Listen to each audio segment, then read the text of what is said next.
Coucou mesdames et messieurs, mes amours, namoon naa leen j'espère que yéen ñëpp yéen a ngi ci jàmm yéen a ngi toog jàkkaarloo ak man dama bëgg tey ku nekk jël sa bic ak sa feuille def ci sa wet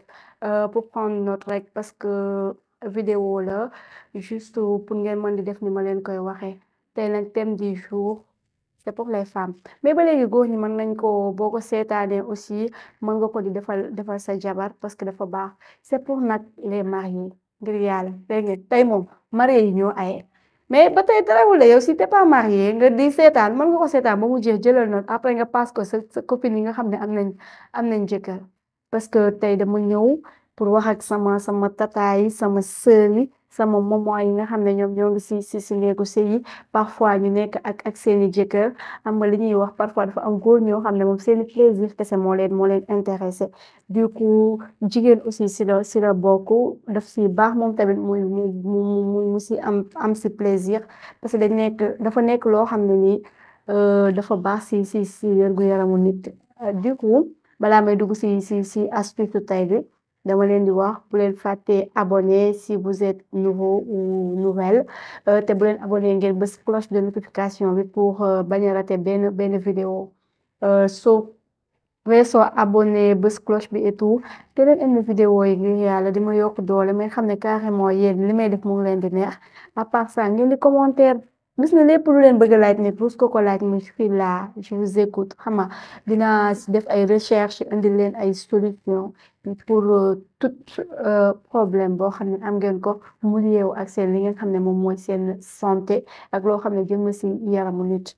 tey astuce bi nekk pour boo xam ne jigéen boo xam ne du sentir plaisir wala jigéen boo xam ne su nekkee di sekk ak jëkkëram day gaaw a sonn xam nga tey góor dafa am liñ koy téye du lekk du naan kese ku nekk am nga noo xam ne mooy say astuce yi nga am pour garder ton homme à tes côtés mais aussi du ko yow tamit da ngay nekk ak sa jëkkër rek di ko satisfaire sexuellement te yow doo ci am benn plaisir amul benn sens di waxuñu def rapport mais def amour la ñu wax ku nekk jël si liñ ci moom waaye du coup su fekkee góor la yaa ngi koy seetaan defal astuce bi sa jabar su fekkee remarqué nga que ne durant vos rapports sexuels moom doo ko satisfaire wala day gaaw a sonn pour loolu la koo xam ne tamit du am envie def rapport lu bari à chaque fois mu jéem a xool lu muy éviter jëkkëram parce que su leen defee rapport day metti wala après rapport sexuel yi moom day metti day sentir ay douleur pour loolu yëpp lay faj astuce bi nag benn mélange bi ingrédients yi ngay wut dangay wut li nga xam ne moom mooy clou de girofle olof di ko wax xorom polle nga wut gingembre muy ginger wut tamarin Dakar ak li nga xam ne moom mooy concombre soo amee sa 4 éléments yooyu gingembre mooy ginger clou de girofle bi nekk li nga xam ne moom mooy xorom polle ak li nga xam ne moom mooy tamarin di Dakar ak li nga xam ne mooy concombre ñoom ngay mélanger pour defar astuce bi mélange bi ni nga koy defee da ngay jël li nga xam ne moom mooy sa tamarin muy Dakar ak li nga xam ne mooy clou de girofle bi di xorom polle nga baxal leen soo koy baxal nag danga koy raxas ba mu set nga def leen si récipient bu set nga def clou de girofle bu xaw a bari tuuti rek mën nga wut mooy mbuusu 100 francs yi mbuus yooyu noonu mën nga ko wut nga wutaale sa Dakar aussi mën nga wut 100 francs ñaari mbuusi fukki dërëm yi nga raxas leen ba mu set nga baxal ko soo ko baxalee ba mu bax ba Dakar bi yàbbi ci ndox bi ak xorom polle bi nga segg ko soo ko seggee nga jël teg de côté nga jël li nga xam ne moom mooy sa concombre ak li nga xam ne moom mooy gingembre di ginger bi nga jël leen bu fekkee am nga mixeur dangay xool li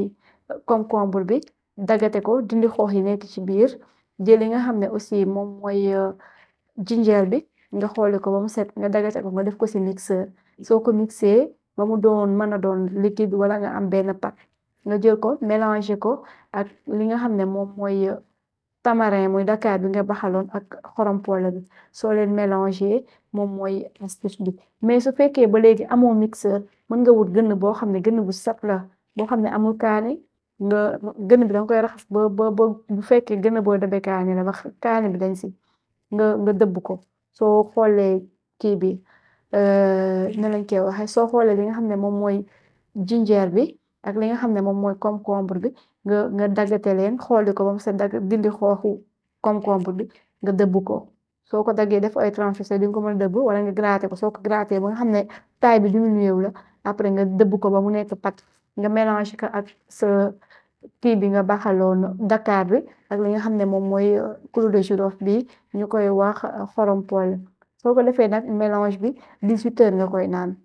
danga koy def des heures avant que ngay tëdd ci mais soo koy def de grâce na la leer que ni jour boobu noonu sa jëkkër il est prêt pour am ak yow rapport wala sa partenaire moom moo ngi si kër gi mais waroo ko def parce que après mën na la sonal soo ko defaree aussi 18 heures nga koy naan soo ko def naanee 18 heures mu agir balaa guddi di jot mais soo bëggee bàyyi bay tëdd nga naan ko du def efficacité bi du ñëw parce que après su effet yi di commencer day fekk boobu fajar jot na du coup danga koy def 18 heures de préférence soo ko defee 18 heures après nga assuré wu aussi que ne voilà monsieur est là wala tonton est là nga door ko def wala tonton est prêt pour guddi boobu noonu